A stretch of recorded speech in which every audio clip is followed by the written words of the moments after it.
오늘 말씀의 제목도 그렇듯이 설교가 좀 무거워요. 그래서 제가 1부 예배 끝나고 너무 지쳤어요.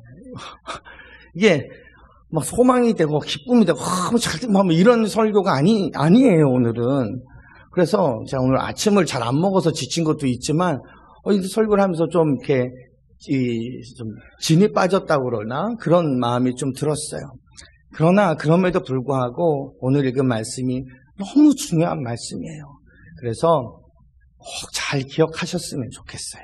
우리 오늘은 이런 듣기 조금 거북할 수도 있겠구나 하는 소리를 우리 목사님이 설교하실래나 보다 잘 기억하시고 마음의 준비를 하시고 잘 들으셨으면 좋겠어요. 하나님이 싫어하는 것이 두 가지가 있대요. 그 중에 하나는 이미 구원 얻은 자신의 자녀가 도중에 잘못되거나 나중에 망하는 것입니다. 나중에 망한다, 이 망한다라는 의미는 세상에서 잘못된다는 의미도 포함이 되고 나중에 구원도 받지 못하는 불행한 사람이 될 수도 있음을 전제하는 말입니다. 하나님의 자녀가 나중에 망하는 길로 가는 것 하나님이 정말 싫어하는 일 첫 번째입니다. 두 번째는 또 한 가지는 하나님이 싫어하시는 것은 복음을 듣지 못해서 아깝고 귀한 사람들이 영원히 멸망당하도록 내버려지는 것, 그건 하나님이 정말 싫어하는 두 번째 일이기도 합니다.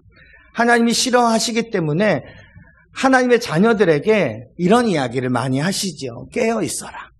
성경에도 보면 깨어 있어라 이런 표현이 굉장히 많이 자주 등장합니다. 우리가 잠들거나 혼몽한 상태에 빠지게 되면 자기 자신도 모르게 실수하고 잘못된 길로 발을 들여놓을 때가 있습니다. 하나님께서는 우리 모두가 잘못되지 않도록 깨어 있도록 하기 위해서 경고하시는데 하나님의 경고를 크게 두 가지의 것으로 나누어 볼 수 있습니다. 하나는 역사적인 경고가 있고 또 하나는 현실적인 경고가 있습니다. 첫 번째 역사적인 경고는요, 오늘 읽은 본문 말씀 고린도전서 10장이 아주 잘 보여주고 있는 그런 말씀입니다. 여러분, 우리 신약 성경 읽었잖아요. 고린도전서. 그런데 이 고린도전서 10장의 내용은 다 구약 성경 얘기예요. 우리가 읽은 1절부터 13절까지 중에서 우리가 제일 잘 알고 좋아하는 구절은 13절 말씀이잖아요. 피할 길을 내시고 뭐 능히 감당하게, 우리는 그것만 딱 따와서 우리가 내 거다 내가 위로받고 막 이랬잖아요. 실제로는 1절서부터 12절까지는 엄한 하나님의 경고가 이미 들어가 있는 거예요. 그러니까 그동안 우리가 너무 골라 먹었던 거죠. 좋은 거, 내 입에 쏙쏙 들어오는 거, 나 잘 될 거야, 나 너 위로받아라, 막 이렇게 그냥 누가 봐도 위로라고 얘기하는 것만 싹싹 외우고 귀에 잘 들어오곤 했어요. 오늘 읽은 전체 말씀에 보면 하나님이 이 한 절 한 절을 통해서 어떻게 역사적인 경고를 하시는지 우리가 깨달았으면 좋겠어요. 오늘 읽은 고린도전서 10장에 있는 말씀의 내용은 구약성경 출애굽기와 민수기에 있는 내용을 압축해 놓은 부분입니다. 우리가 알다시피 이스라엘 백성들이 430년 동안 애굽에서 종살이를 했습니다. 그러다가 나오게 되죠. 출애굽하게 됩니다. 여러분 430년을 종살이를 했다고 생각해 보세요.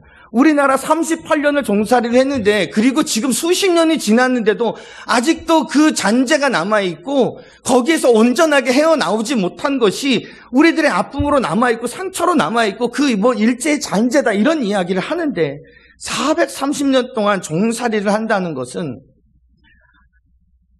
그랬던 민족이 한순간에 독립을 한다. 여러분, 이거는 현실적으로 불가능에 가까운 일입니다. 이미 다 동화되어 있습니다. 누가 누군지 아무도 모릅니다. 다 동화되어서 430년이 지난 거죠. 그럼에도 불구하고 하나님께서는 모세라고 하는 지도자를 보내셔서 오랫동안 종살이했던 이 자기의 백성을 불러내셨습니다. 사람의 힘으로는 불가능하기에 출애굽하는 과정에서 초자연적인 능력을 하나님께서 많이 사용하셔서 이집트에 있는 이스라엘 백성들을 건져내시게 됩니다.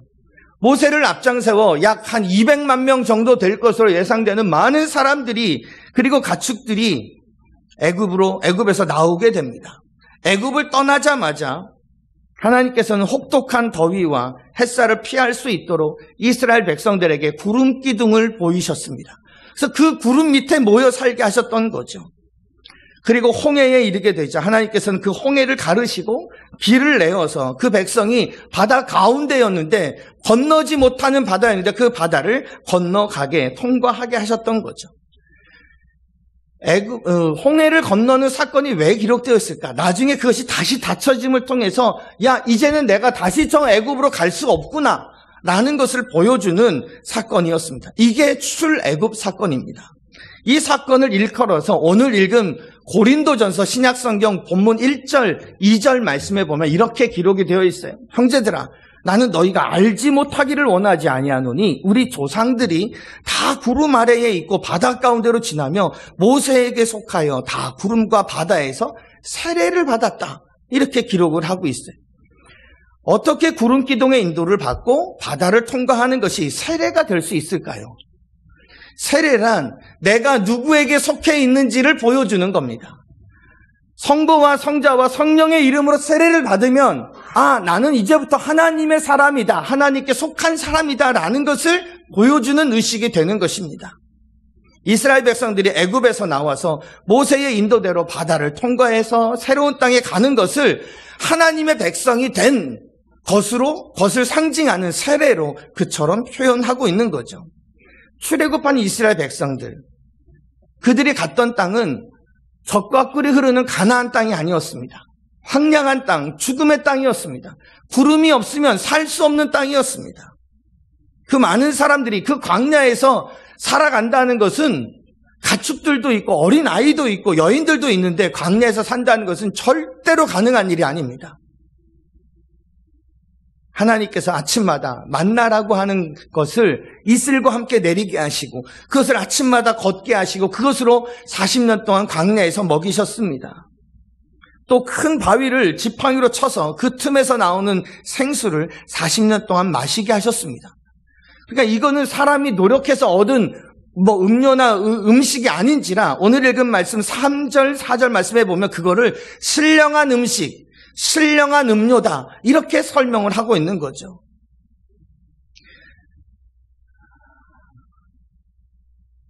이렇게 이스라엘 백성들이 40년 동안 광야에서 생활합니다. 그런데 중요한 것은 당시에 그 은혜를 경험했던 성인들 중에 단 2명만 가나안 땅에 들어갔다는 거예요. 수많은 사람들이 거기서 다 나오고 만나를 경험하고 구름 기둥이 있고 홍해가 갈라지고 반석이 터져서 물이 나오는 것을 경험했던 사람들인데 그 중에 겨우 2명만 가나안 땅에 들어갔다는 거예요. 그걸 가지고 오늘 읽은 본문이 경고하고 있는 거죠. 야, 예배당에는 그렇게 꽉 차더라. 하지만 하나님 나라에는 결국 2명만 가더라. 이거랑 비슷한 거예요. 이스라엘 백성들은 광야에서 하나님으로부터 큰 은혜를 입었음에도 불구하고 오늘 읽은 말씀에 보면 우상 숭배에 빠지게 됩니다. 그들은 금송아지를 만들어서 하나님이 어디에 있느냐, 세상에 그런 사람들이 다 만들어 놓은 것이지, 그냥 출애굽을 할 때는 저 모세를 따라가면 나 일 안 해도 된다고 하니까 그냥 우르르 따라 나왔던 거예요. 나와서 여호와 하나님 그런데 난 뭔지 잘 모르겠고 우리 할아버지 할머니한테 들은 것도 없고 그냥 나 일 안 해도 된다고 하니까 우르르 나왔던 사람들. 광야에서 지내면서 모세가 잠깐 며칠 없으니까 모세 그 십계명 받으러 간 사이에 금붙이들 다 모아다가 금송아지를 만들고 이것이 여호와다, 이것이 하나님이다라고 선언했던 사람들, 그것 앞에 춤추며 잔치를 열었던 사람들, 왜 금송아지인 줄 아세요? 이집트에서는 금송아지 섬기거든요. 왜 하필이면 금송아지였을까? 내가 지나온 시간 동안에 수백 년 동안 봐왔던 게 그거니까. 이름은 하나님이라고 얘기를 하지만 형상은 눈에 안 보이면 안 돼요. 그래서 금송아지를 갖다가 놓고 이것이 하나님이다, 이것이 여호와다라고 말했던 사람들. 그러다가 수많은 사람들이 하나님의 징계를 받아 죽습니다. 그걸 빗대어서 설명하는 것이 오늘 읽은 말씀 7절이에요. 7절 말씀에 보면 이런 말씀이 있어요. 너희는 우상 숭배하는 자가 되지 말라. 이렇게 우상 숭배하다가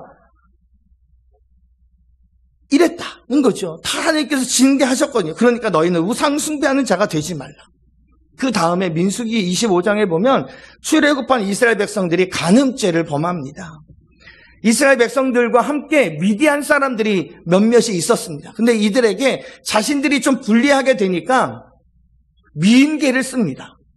그 이스라엘 백성들이 있는데 아리따운 여자들을 다 풀어놓습니다.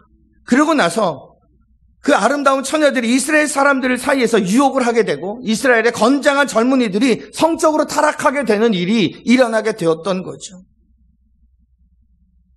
하나님은 이것을 보시고 참다 못해 징계를 하시기를 오늘 읽은 말씀에 8절 말씀에도 나와 있듯이 23,000명을 다 죽이셨습니다.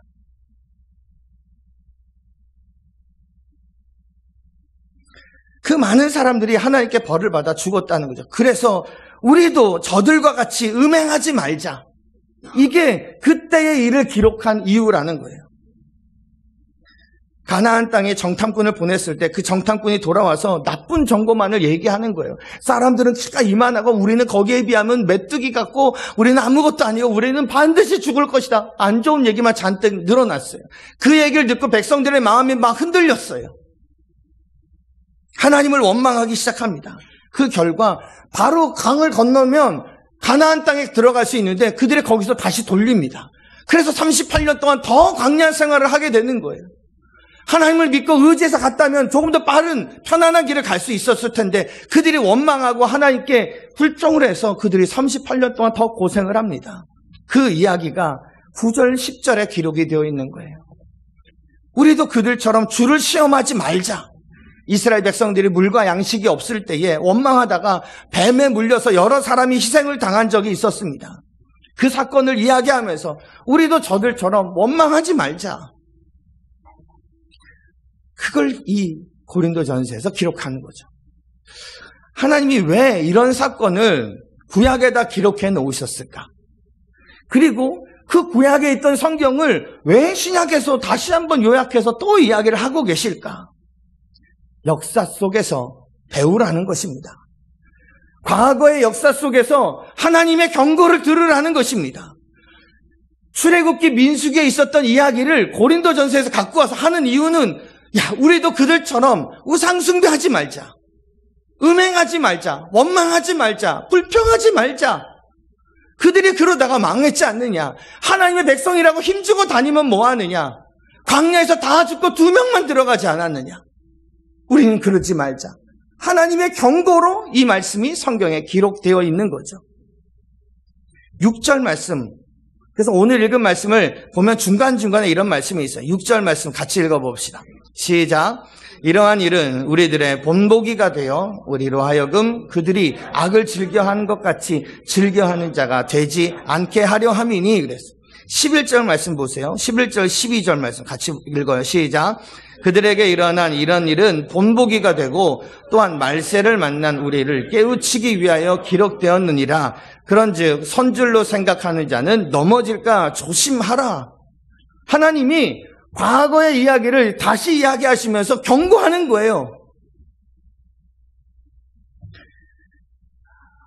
시시때때로 그 말씀 통해 경고를 받게 하시는 겁니다. 여러분, 우리도 잘못하면 영적으로 깊은 잠에 빠지기 쉽습니다. 저나 여러분이나 우상은 없습니까?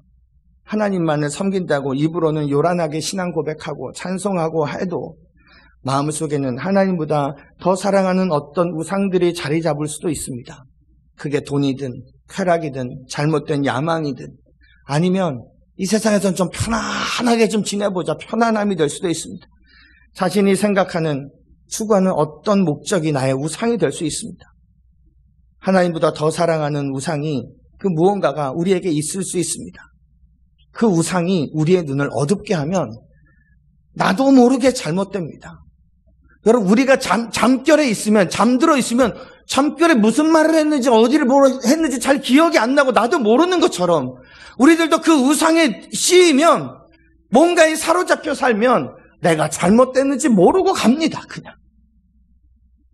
제가 한 주간 묵상하며 이 본문을 가지고 묵상하면서 하나님 저에게 주신 말씀이 있었어요. 어떤 거였냐면 우리는 하나님의 영광을 얼마나 많이 이야기를 해요. 근데 나의 성공과 하나님의 영광을 이걸 아주 혼돈해서 이야기를 해요. 나도 그렇게 생각하는 것 같았어요. 그래서 내가 많이 뉘우쳤어요. 하나님, 내가 성공해야 하나님의 영광을 받죠. 누구 마음대로. 하나님의 영광이 나의 성공이에요. 그런데 이걸 거꾸로 생각하는 거예요. 하나님, 내가 나야 하나님께 영광이 되죠. 하나님, 내가 잘 돼야 하나님께 영광이 되죠. 하나님, 우리 집에 이런 문제 해답을 얻어야, 해결이 돼야 하나님께 영광이 되죠. 그건 정답이 아니더라고요. 왜 내 성공이 하나님의 영광이에요? 하나님의 영광이 내 성공이어야지. 그래서 제가 한 주간 동안 회개 많이 했어요. 하나님, 내가 그랬어요. 야망이, 우리들의 또 다른 우상이 하나님 말고 다른 것이 내 눈을 어둡게 하면 나도 모르게 잘못되고 나도 모르게 망하는 거예요. 그럼 우리도 성적으로 타락할 위험이 얼마나 많이 있습니까? 얼마나 음란한 세상인지 몰라요. 이런 세상에 살고 있어요.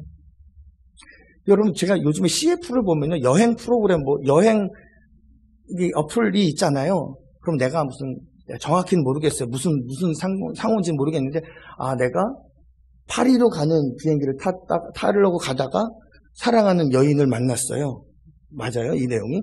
사랑하는 여인을 만났어요. 그래서 중간에 요즘은 이거 어플로 호텔 예약하고 그 자리에서 만나서 그 여인이 가고자 했던 로마로 가서 호텔을 하룻밤을 예약을 했다. 이게 나오는 거예요, 광고에 이렇게. 거기서 하고 싶은 얘기는 언제라도 호텔 예약을 이걸로 할 수 있다라고 하는 것이지만, 공항에서 만난 그 여인과 로마의 호텔에서 지낸다. 이게 어렵지 않게 막 이야기하는 거예요. 다 얘기하는 세상이에요.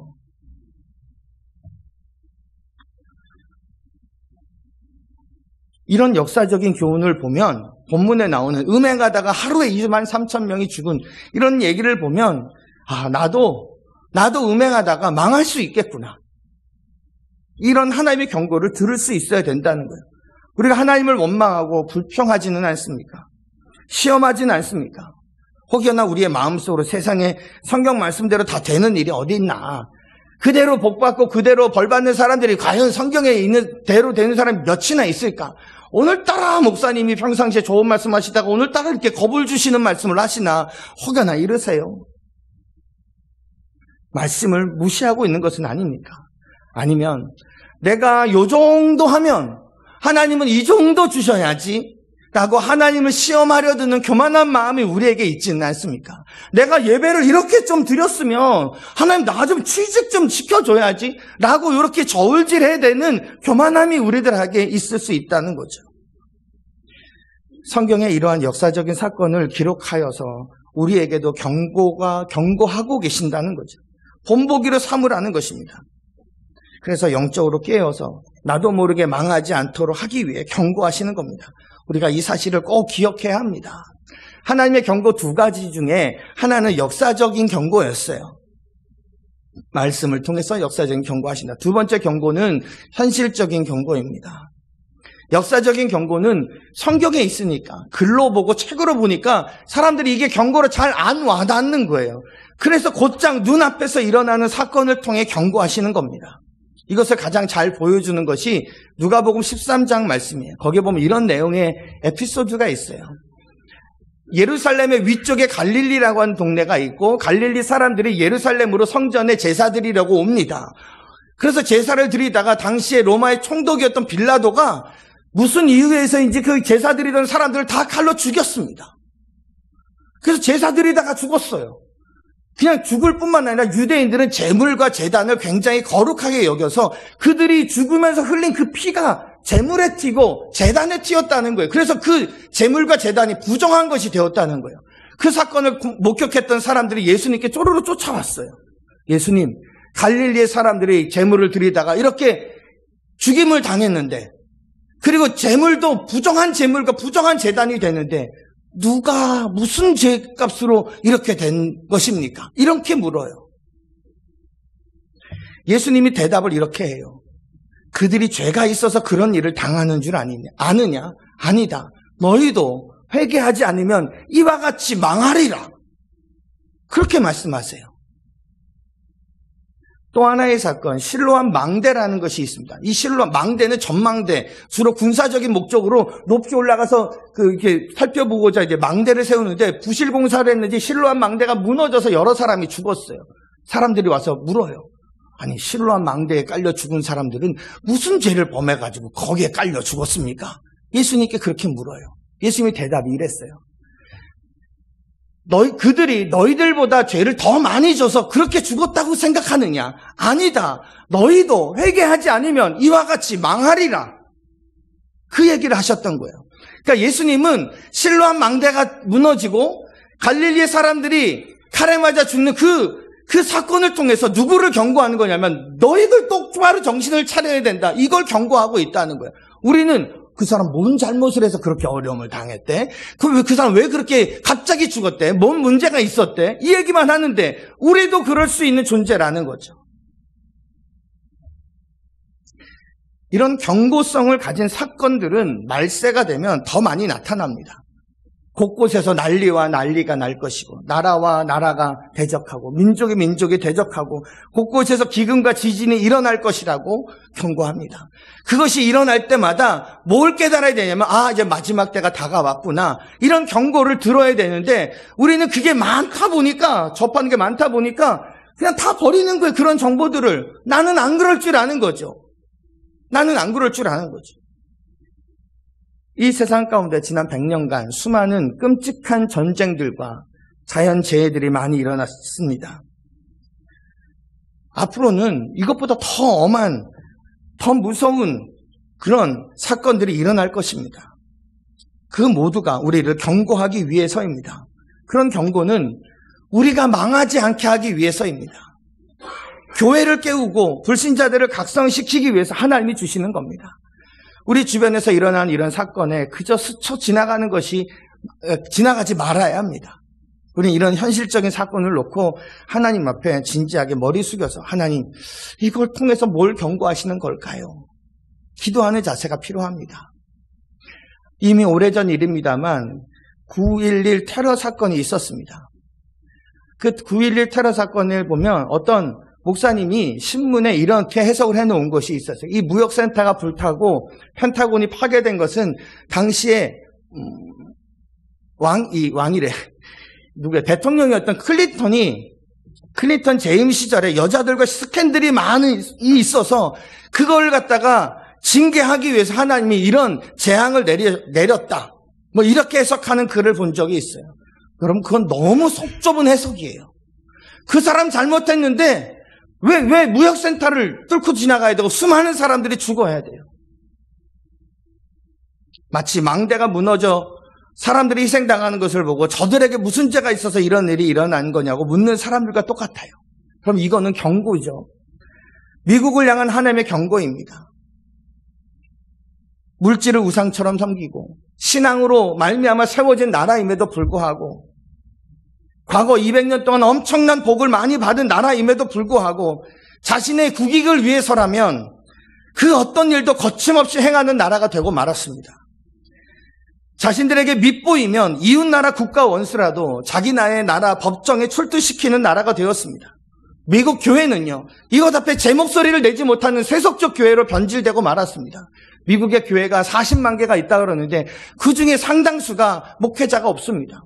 이민자 교회들에게 렌트해 주지 않으면 교회 자체가 운영이 안 됩니다. 자기 할머니들 몇 명 모여서 이렇게 기도회 하고 그런 식으로 끝나고 있는 거예요. 왜냐하면 목회자를 하면 돈을 많이 못 보니까, 그러니까 먹고 살기 힘드니까 똑똑한 젊은이들이 신학교회로 들어오지 않는 거예요. 비어있는 예배당이 얼마나 많은지 몰라요. 변질되어 가고 세속되어져 가는 세상 앞에 소리를 내지 못하고 있는 거죠. 그 미국 교회 앞에 하나님이 경고하시는 것으로 보는 것이 더 합당한 겁니다. 미국이 자유민주주의라는 명목 아래 범죄를 키워내고 있을 때도 많이 있습니다. 얼마 전에도 이란의 한 군사령관을 드론을 통해서 암살을 하잖아요. 여러분, 우리는 아직도 미국이 도와줘서 나라가 시작이 된 나라고 해서 집회를 해도 한쪽에는 태극기 들고 한쪽에는 성조기 들고 이력을 막 흔들고 있는 그런 나라입니다만 미국의 하나님의 나라의 앞에 바로 서 있지 못하는 거죠. 하나님이 끊임없이 경고하십니다. 지금도 미국의 플랜카드를 자세히 보시면 위대한 미국, 위대한 아메리카, 그레이트 아메리카만을 외치고 있는 자신들만이 유일한 하나의 나라가 되어야 된다고 생각하는 그런 가치관 가운데 빠져 있어요. 믿음으로 세워진 나라가 자국민 우월주의에 빠져 있는 거죠. 회개하지 않으면 망한다는 것을 보여주는 거예요. 당시에 무역의 최고의 상징인 무역센터를 무너뜨리시고 가장 강력한 군사력을 가지고 있던 그 펜타곤을 무너뜨리시면서 너희들이 그처럼 소중하게 여기는 것 한순간에 무너질 수 있음을 보여주는 거죠. 그걸 보고 경고를 받으라는 겁니다. 여러분, 이 얘기를 테러를 정당화하는 것 이렇게 해석하면 안 됩니다. 아, 하나님이 테러를 시켰구나. 아니요, 그렇지 않죠. 사람을 죽인 그들은 하나님의 심판을 받아 마땅합니다. 하지만 그 사건을 통해서 나는 어떤가를 되돌아보아야 되는 겁니다. 작년 9월서부터 지금까지 호주의 산불이 계속되고 있습니다.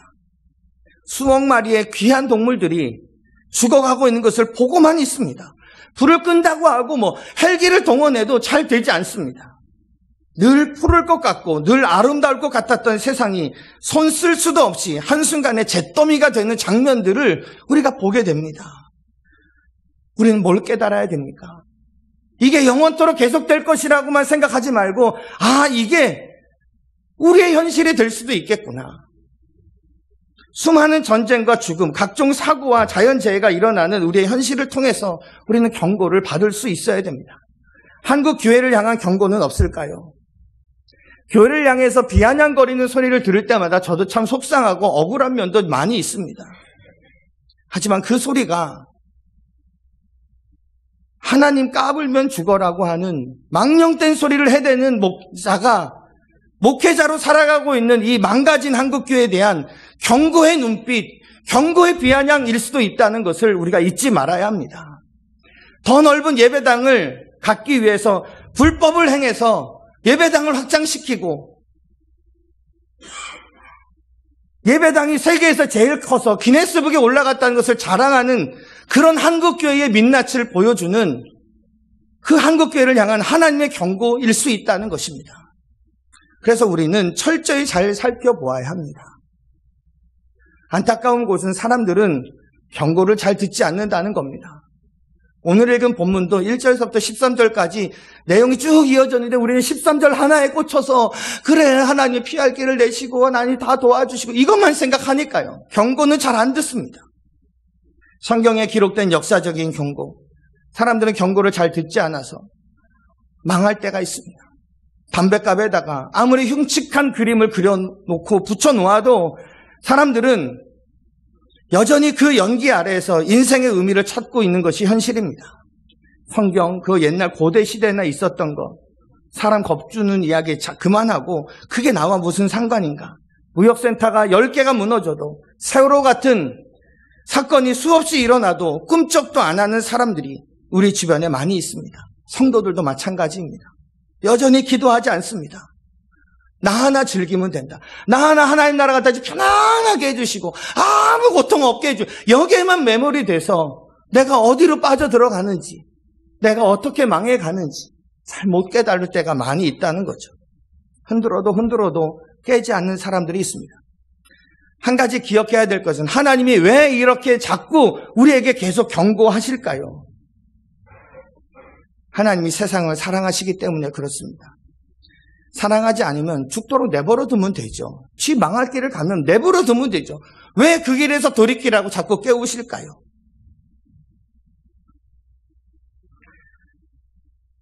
자녀를 사랑하지 않는 부모가 어디 있겠습니까? 자녀가 잘못하면 경고하지 않는 부모가 어디 있겠습니까? 하나님은 사랑이십니다. 사랑이시기 때문에 우리가 잠을 자면 깨우기 위해 경고하십니다. 이게 너의 일이 될 수도 있다. 너도 회개하지 않으면 이와 같이 망하리라. 너의 우상숭배, 너의 음행, 너의 불평과 시험과 너의 그 죄악으로 말미암아 너도 이와 같이 망할 수 있다. 하나님은 사랑이시기 때문에 우리가 위험한 벼랑에 서게 되면 수단과 방법을 동원해서 우리를 깨우시고 우리를 그 위험에서 벗어나게 하려고 하는 것, 이것이 하나님의 경고입니다. 경고 뒤에는 하나님의 사랑의 마음이 있는 거죠. 여러분은 혹여나 개인적으로 하나님의 경고를 받고 있는 것은 없습니까? 개인적으로 잘 살펴보십시오. 국가적으로, 세계적으로 거창한 사건 말고 나 개인들 한번 돌아보십시오. 하나님의 경고의 메시지가 지금 내게는 없습니까? 여러분의 자녀에게 어떤 문제가 일어나고 있습니까? 하나님은 무엇을 경고하고 있는지도 모릅니다. 건강했던 나에게 건강에 문제가 갑자기 생기지는 않습니까? 하나님이 나에게 경고의 메시지를 하고 있는 것일 수 있습니다. 예고치 않은 사건이 일어나서 거기에 힘들어합니까? 힘드니까 빨리 건져만 달라고만 하지 말고 거기에 메시지가 담겨져 있다는 사실 잊지 말아야 합니다. 우리가 잘 모르고 지내왔지만 나에게 우상이 있는지도 모릅니다. 하나님과 멀리 떨어져 지내고 있는지 모릅니다. 이중생활을 하고 있는지도 모릅니다. 입으로는 주여 주여 하면서 마음으로는 하나님보다 월등히 더 사랑하는 그 무엇인가가 나를 사로잡고 있는지도 모릅니다. 하나님께서 나에게 주시는 경고 시스템이 어떻게 발동하고 있는지 점검해야 합니다. 말씀을 통한 역사적인 경고를, 또한 현실에서 주시는 경고의 사건들을 통해 우리는 깨달을 수 있어야 합니다. 그것 앞에 우리의 이 분별력을 망가뜨리는 아주 강력한 질문 하나가 뭔지 아세요? 누가 잘못한 건데요? 내가 이렇게 된 게 누구 때문인데요? 이거 자꾸 끄집어 오는 거예요. 망대가 무너진 건 누구의 죄값입니까? 라고 묻는 것처럼. 그 역사적 경고는 나 들으라고 하는 것입니다. 하나님께서 날 깨우기 위해 나로 하여금 돌아서도록 신호를 주시는 것입니다. 나를 사랑하셔서 가만히 두고 볼 수 없으신 것이구나 하고 깨달아야죠.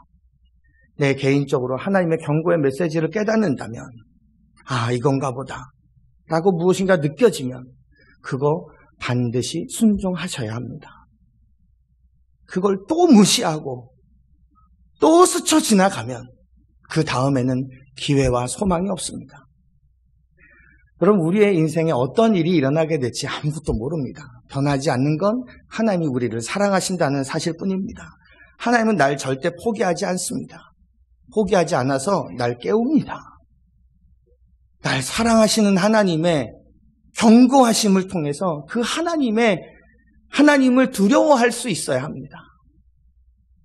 또 한 가지, 우리 주변을 보십시오. 하나님께서 아무리 경고를 해도 꿈쩍도 하지 않는 자기 갈 길 걸어가는, 하나님 없이 자기 길을 가는 사람들이 많이 있습니다. 하나님께서는 그들도 사랑하십니다. 그들로 하여금 정신 차리도록 세계 곳곳에서 벌어지는 끔찍한 지진들, 기근들, 테러들, 전쟁, 이걸 통해서 경고하시는 거죠. 그들을 구원하라고 우리를 먼저 구원해 주신 겁니다. 그래서 우리는 그들에게 관심을 가질 필요가 있습니다. 아까도 잠깐 나왔지만 호주 화재 현장에서 찍은 캥거루 사진 한 장이 있습니다. 그 철조망이 아니었으면 나올 수 있었던 그 사진. 그 캥거루가 철조망을 앞두고 그대로 타버린 거죠. 참 참혹하죠. 이 사진을 보면 우리가 깨달아야 할 것은 회개하지 않으면 너희도 이와 같으리라. 지금도 그치지 않는 전쟁, 그리고 전쟁으로 가족을 잃고 울부짖는 사람들의 모습을 통해서 너희도 회개하지 않으면 이와 같이 망하리라. 지금도 정치 현장에서 구호를 외치고 다투는 모습들을 봅니다. 이 당 저 당 그런 얘기를 하는 게 아닙니다. 이런 정치인들이 한 10년쯤 정치를 하면 얼굴빛이 달라지는 게 보이십니까? 사람의 인상이 달라지는 것 같습니다. 예전에는 참신했던 그 대학교 교수님이 이제 나중엔 눈에 막 도끼가 붙는 이런 사람들이 되어버려요. 그럼 다 우리 욕하죠. 이 당 저 당 얘기하면서 막 욕하죠. 그러나 이 사진을 보면서